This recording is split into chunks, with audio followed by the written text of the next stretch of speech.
संख्या जियोग्राफी कक्षा 9th last chapter. अब CGPSC में भी बोल दिए गए हैं। अब NCERT को कक्षा 6 से 10 तक पढ़ना है।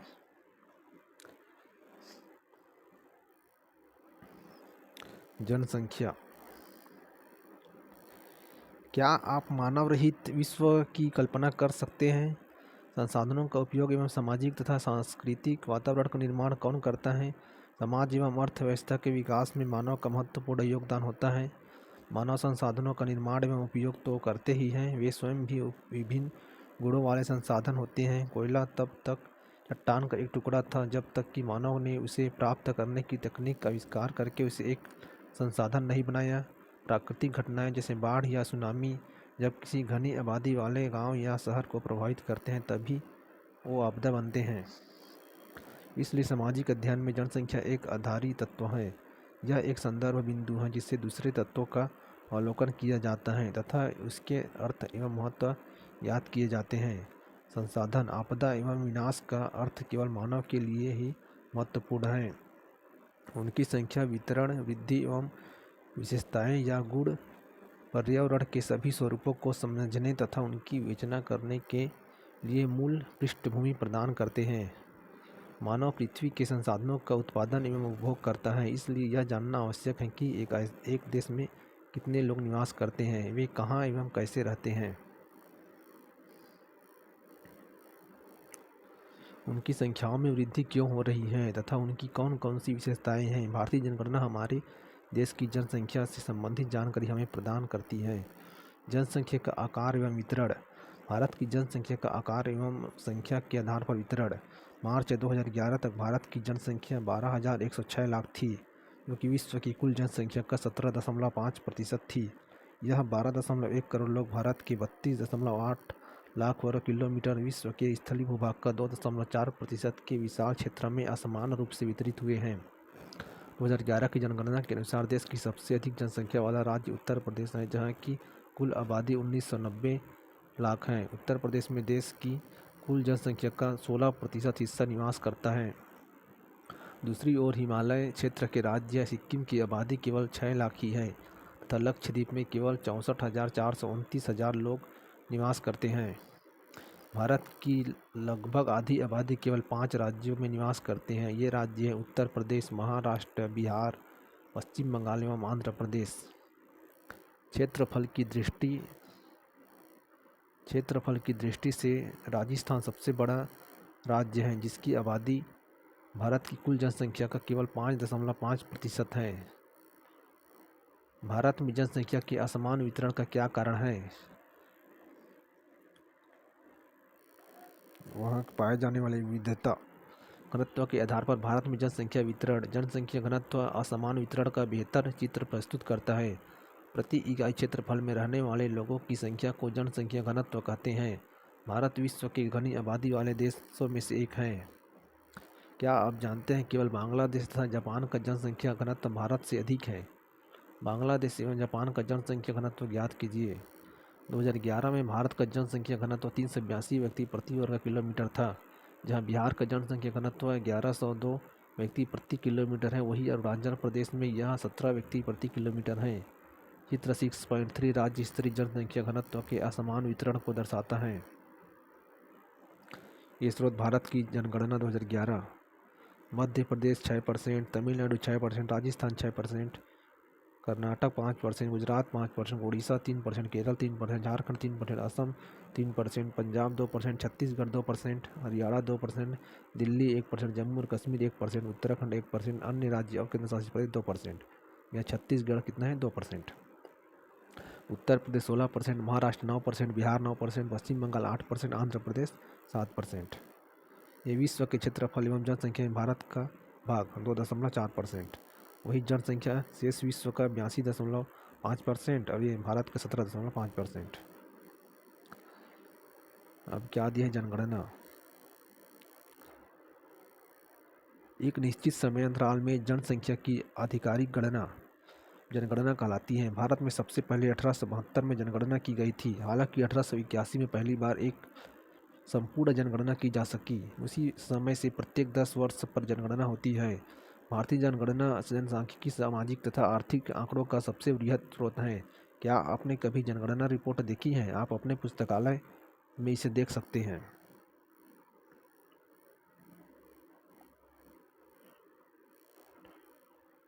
भारत की जनगणना 2011 जनसंख्या घनत्व इसमें दिया 250 से कम, 250 से कम है। जैसे जम्मू कश्मीर है, जम्मू कश्मीर, हिमाचल प्रदेश, उत्तराखंड, राजस्थान, मध्य प्रदेश, छत्तीसगढ़ और पूर्वोत्तर में अरुणाचल प्रदेश, नागालैंड, मणिपुर, मिजोरम, मेघालय है। सिक्किम 250 से 500, 250 से 500 में आएगा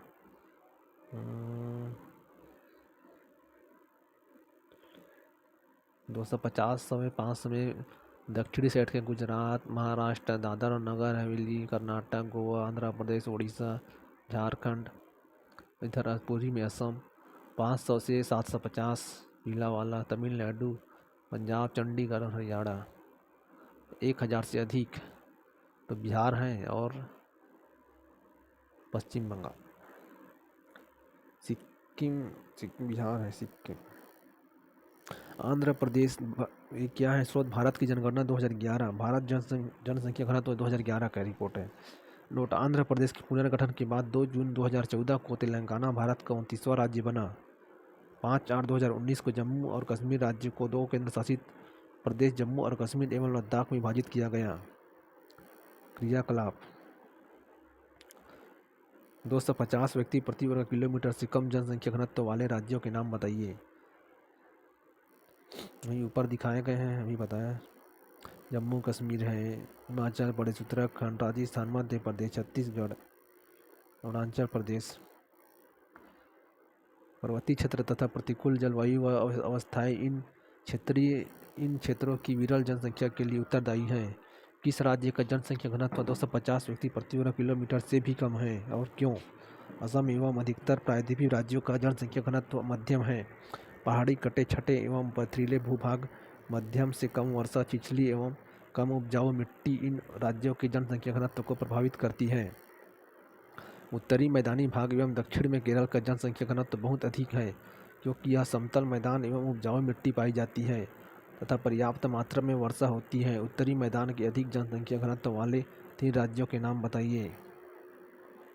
अधिक जनसंख्या घनत्व वाले 3 राज्यों के अधिक जनसंख्या घनत्व वाला 3 राज्य हैं। उत्तरी में उत्तर प्रदेश नहीं है, बिहार है।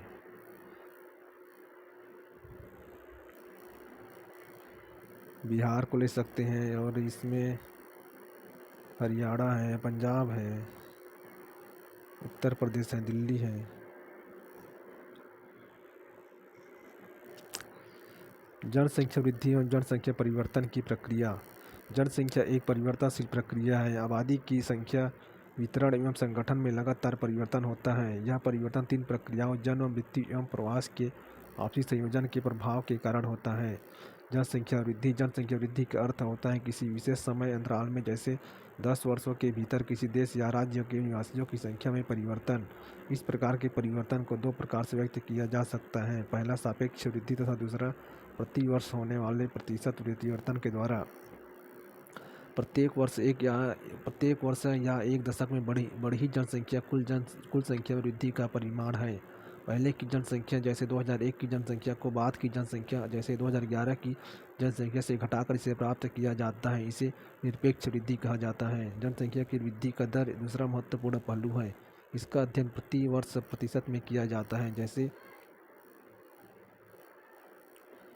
भारत की जनसंख्या वृद्धि दर 1951 से 2011 के दौरान क्या है 1951 से 1961 में 21.64 था, 61 से 71 में 24.8 था, 71 से 81 में 24.66, फिर 81 से 91 में 23.87 और 91 से 2001 में 21.54 और 2001 से 2011 में 17.64। ये क्या है प्रति दशक वृद्धि दर प्रतिशत में। यह भारत की जनसंख्या वृद्धि 1951 से 2011 के दौरान सबसे अधिक किसमें रहा? 24.8, 1961 से 1971। जनसंख्या लाखों में, जैसे 1901 में 238.40 लाख, 1911 में 252, 1921 में 251, 1931 में 278, 1941 में 318, 1951 में 321, 1961 में 439, 1971 में 548, 1981 में 683, 1991 में 846, 2001 में 1028, 2011 में 1210। भारत की कुल जनसंख्या 1901 से 2011 जनसंख्या 10 लाख में। प्रति वर्ष 2% वृद्धि की दर का अर्थ है कि दिए हुए किसी वर्ष की मूल जनसंख्या में प्रत्येक 100 व्यक्तियों पर 2 व्यक्तियों की वृद्धि, इसे वार्षिक वृद्धि दर कहा जाता है। भारत की आबादी 1951 में 3610 लाख से बढ़कर 2011 में 12100 लाख हो गए हैं। भारत की जनसंख्या वृद्धि का परिमाण एवं दर 1951 में 1.25 की वृद्धि हुआ, 1961 में 1.96, 1971 में 2.20, 1981 में 2.22, 1981 में 2.16, 1981 से कम होना शुरू है, 1981 फिर 2001 में 1.97, फिर 2011 में 1.64। 1951 से 1981 तक जनसंख्या की वार्षिक वृद्धि दर नियमित रूप से बढ़ रही थी। ये जनसंख्या में तीव्र वृद्धि की व्याख्या करता है, जो 1951 में 3610 लाख से 1981 में 6830 लाख हो गई। पता कीजिए वृद्धि दर में कमी के बावजूद प्रत्येक दशक लोगों की संख्या में नियमित रूप से वृद्धि हो रही है, किंतु 1981 में से वृद्धि दर धीरे धीरे कम होने लगी। इस दौरान जन्म दर में तेजी से कमी आई। फिर भी केवल 1990 में कुल जनसंख्या में 1820 लाख की वृद्धि हुई। इतनी बड़ी वार्षिक वृद्धि इससे पहले कभी नहीं हुई। इस पर ध्यान देना आवश्यक है कि भारत की आबादी बहुत अधिक है। जब विशाल जनसंख्या में कम वार्षिक दर लगाया जाता है तब इसमें सापेक्ष वृद्धि बहुत अधिक होती है।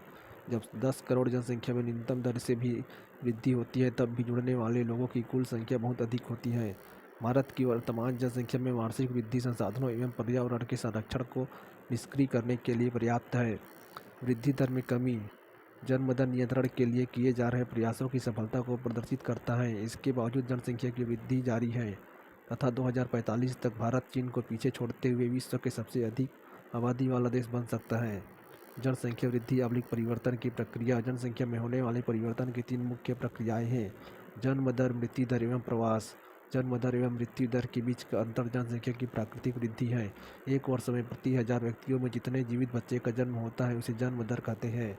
यह वृद्धि का एक प्रमुख घटक है क्योंकि भारत में हमेशा जन्म दर मृत्यु दर से अधिक रहा है। एक वर्ष में प्रति 1000 व्यक्तियों में मरने वालों की संख्या को मृत्यु दर कहा जाता है। मृत्यु दर में तेज गिरावट भारत की जनसंख्या में वृद्धि की दर को मुख्य कारण है। 1980 तक उच्च जन्म दर एवं मृत्यु दर में लगातार गिरावट के कारण जन्म दर तथा मृत्यु दर में काफ़ी बड़ा अंतर आ गया एवं इसके कारण जनसंख्या वृद्धि दर अधिक हो गई। 1981 से धीरे धीरे जन्म दर में भी गिरावट आनी शुरू हुई, जिसके परिणाम स्वरूप जनसंख्या वृद्धि दर में भी गिरावट आई। इस प्रकार के चलन का क्या कारण है? जनसंख्या वृद्धि का तीसरा घटक है प्रवास। लोगों का एक क्षेत्र से दूसरे क्षेत्र में चले जाने को प्रवास कहते हैं। प्रवास आंतरिक देश के भीतर या अंतर्राष्ट्रीय देशों के बीच हो सकती है। आंतरिक प्रवास जनसंख्या के आकार में कोई परिवर्तन नहीं लाता, लेकिन यह एक देश के भीतर जनसंख्या के वितरण को प्रभावित करता है। जनसंख्या वितरण एवं उसके घटकों को परिवर्तित करने में प्रवास की महत्वपूर्ण भूमिका होती है। क्रियाकलाप: एक मानचित्र पर अपने दादा दादी, नाना नानी और माता पिता के जन्म के समय से प्रवास को दर्शाइए। प्रत्येक प्रवास के कारण की व्याख्या करने का प्रयास कीजिए। भारत में अधिकतर प्रवास ग्रामीण से शहरी क्षेत्र की ओर होता है क्योंकि ग्रामीण क्षेत्र में अपकर्षण उस कारक प्रभावी होते हैं। यह ग्रामीण क्षेत्र में गरीबी एवं बेरोजगारी की प्रतिकूल अवस्थाएं हैं तथा नगर का अभिकर्षण कुल प्रभाव रोजगार में वृद्धि एवं अच्छे जीवन स्तर को दर्शाता है। प्रवास जनसंख्या परिवर्तन का एक महत्वपूर्ण घटक है। यह केवल जनसंख्या के आकार को ही प्रभावित नहीं करता, बल्कि उम्र एवं लिंग के दृष्टिकोण से नगरीय एवं ग्रामीण जनसंख्या की संरचना को भी परिवर्तित करता है। भारत में ग्रामीण नगरीय प्रवास के कारण शहरों तथा नगरों की जनसंख्या में नियमित वृद्धि हुई है। 1951 में कुल जनसंख्या 1951 में कुल जनसंख्या की 17.29% नगरीय जनसंख्या थी, जो 2011 में बढ़कर 31.80% हो गई।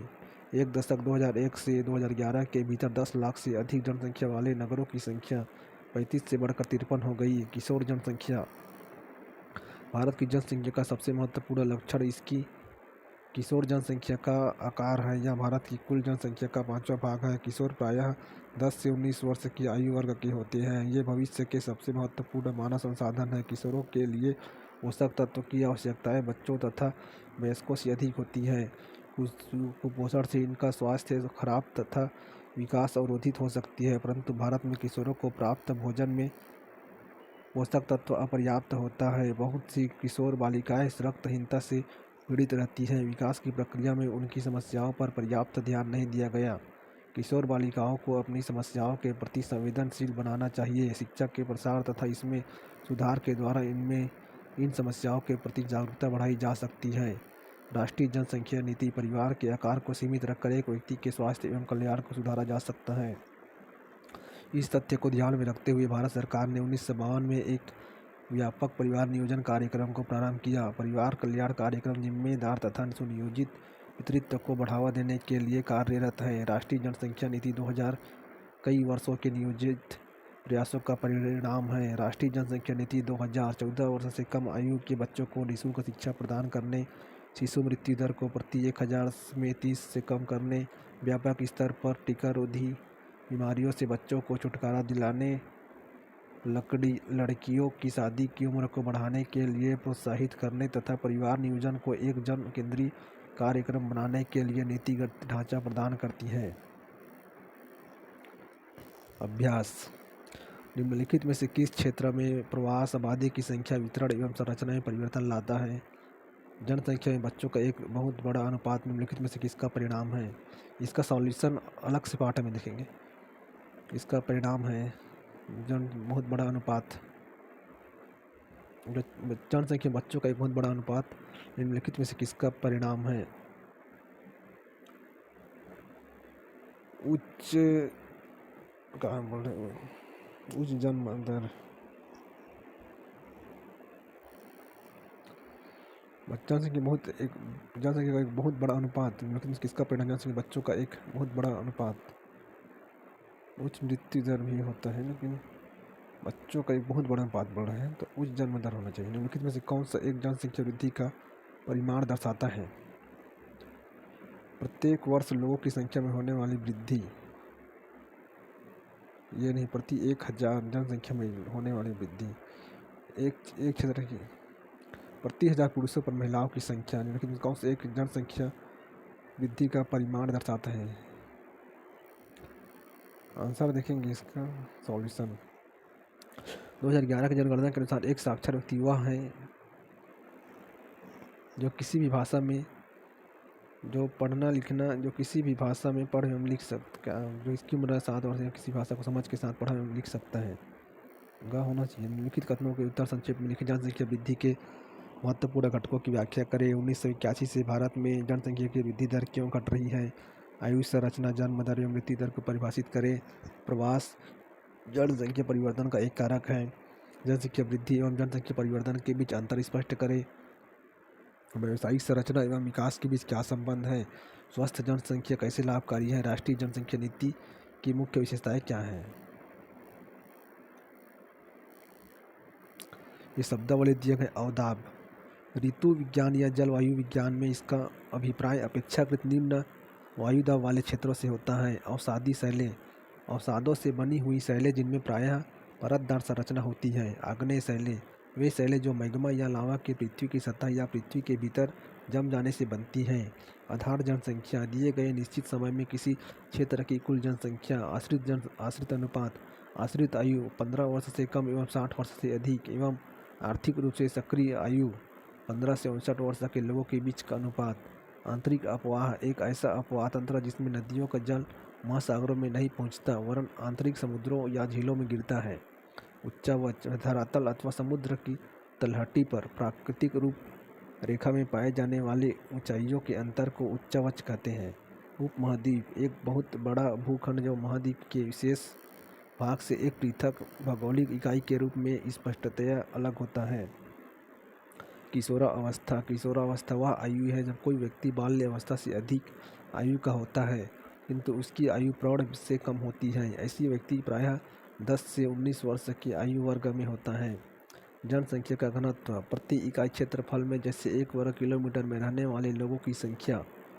जनसंख्या की वृद्धि दर जनसंख्या बढ़ने की गति बताता है। वृद्धि दर में बढ़ी हुई जनसंख्या की आधार वर्ष की जनसंख्या से तुलना की जाती है। इस वार्षिक या दशकीय गति से ज्ञात किया जाता है। जन्म दर प्रति 1000 व्यक्तियों में जन्म लेने वाले जीवित शिशुओं की संख्या। जलोढ़ मैदान नदियों द्वारा बहाकर लाई गई महीन गाद या सीला कड़ों वाली काप अथवा जलोढ़ मिट्टी के निक्षेपण से बना समतल भूभाग। जीवन प्रत्याशा प्रत्येक व्यक्ति की औसत आयु। जीवोम एक सी जलवायु दशाओं वाले क्षेत्रों में विभिन्न वर्गों में पाए जाने वाले पादप समूह। झील एक जल राशि जो पृथ्वी की सतह के गर्त आवली गड्ढे में हो और चारों ओर से पूर्णतया स्थल से घिरी हो। नवीन आवलिक युवा पर्वत पृथ्वी के भूपटल की नवीनतम दर में बने मोड़दार या वलित पर्वत जैसे हिमालय, आल्प्स, एंडीज तथा रॉकी पर्वत। निमज्जन जलवायु विज्ञान में यह हवा के नीचे जाने वाली गति है। भूगर्भ विज्ञान में इसका अभिप्राय धरातल की सतहों के नीचे धंसने की प्रक्रिया से है। नेशनल पार्क एक आरक्षित क्षेत्र जहाँ प्राकृतिक वनस्पति, वन्य जीव जंतु तथा प्राकृतिक पर्यावरण को सुरक्षित रखा जाता है। पठार विस्तृत ऊपर उठा हुआ एक भूभाग जिसके ऊपर का भाग अपेक्षाकृत समतल हो और किनारे तेज ढाल वाले हो।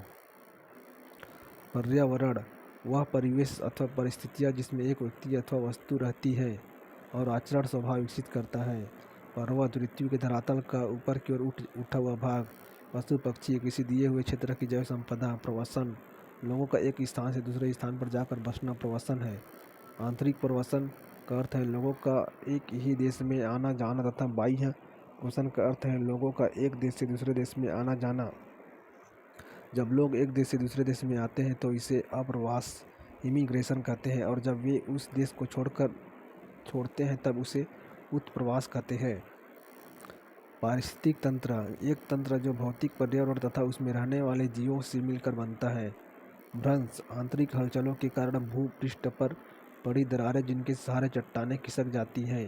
भारतीय भूभाग भारत का वह भाग जो कि जम्मू कश्मीर से लेकर कन्याकुमारी तक तथा गुजरात से लेकर अरुणाचल प्रदेश तक फैला हुआ है। भारतीय मानक समय भारत की मानक मध्य रेखा 82.5 डिग्री पूर्वी देशांतर का स्थानीय समय सारे भारत का प्रमाणित समय माना जाता है। भूगर्भीय पृथ्वी के भीतर उत्पन्न होने वाली शक्तियाँ जो धरातल के भू आकृतियों में विस्तृत परिवर्तन के लिए उत्तरदायी होता है। भूगर्भीय प्लेट भूपर पट्टी प्लेटों की गति की वैज्ञानिक संकल्पना। भूसन्नति भूपर पट्टी में बृहद गर्त अथवा द्रोणी या सैकड़ों किलोमीटर तक फैली एक गहरी खाई जिसका तल दोनों किनारों की भूसतहों से अपरदित मलबों के निक्षेपण के कारण धीरे धीरे धंसता जाता है। फलस्वरूप अवसादी शैलों की मोटी परत का निर्माण होता है। मृत्यु दर प्रति 1000 जनसंख्या पर एक वर्ष में मरने वाले लोगों की संख्या को मृत्यु दर कहते हैं। मानसून एक बड़े क्षेत्र में पवनों का बिल्कुल उल्टी दिशा में बहना जिससे ऋतु या मौसम में अंतर उत्पन्न हो जाता है। मिलियन प्लस सिटी 10 लाख से अधिक जनसंख्या वाला शहर। मैदान समतल अथवा बहुत कम ढाल वाला भूमि का एक विस्तृत क्षेत्र। रूपांतरित या केंद्रित शैलें पूर्व निर्मित आग्नेय अथवा अवसादी शैलों पर अधिक दबाव या ताप के कारण भौतिक तथा रासायनिक परिवर्तन द्वारा बनी नई शैलें। लिंगानुपात भारत में प्रति 1000 पुरुषों पर महिलाओं की संख्या को लिंगानुपात कहते हैं। लैगून खारे पानी की झील जो समुद्र से बालू अवरोधों तथा समुद्री जीवों के कारण बनती हैं। वनस्पति किसी क्षेत्र के प्राकृतिक पेड़ पौधों का आवरण। वलय पृथ्वी की पपड़ी पर दबाव पड़ने से किसी क्षेत्र की शैल परतों में पड़ने वाले मोड़ या वलय। स्थल मंडलीय प्लेटें दुर्बलता मंडल के ऊपर तैरने वाले महाद्वीपीय भूपृष्ठ या महासागरीय अधिस्थल के बड़े बड़े भाग। स्थानीय समय किसी स्थान का वह समय जब सूर्य ठीक मध्य में चमकता है। हिमानी बर्फ या हिम का ढेर जो गुरुत्वाकर्षण के कारण अपने मूल स्थान से एक निश्चित मार्ग के सहारे धीरे धीरे गतिशील होता है। इस प्रकार एनसीईआरटी का जियोग्राफी का क्लास 9 खत्म।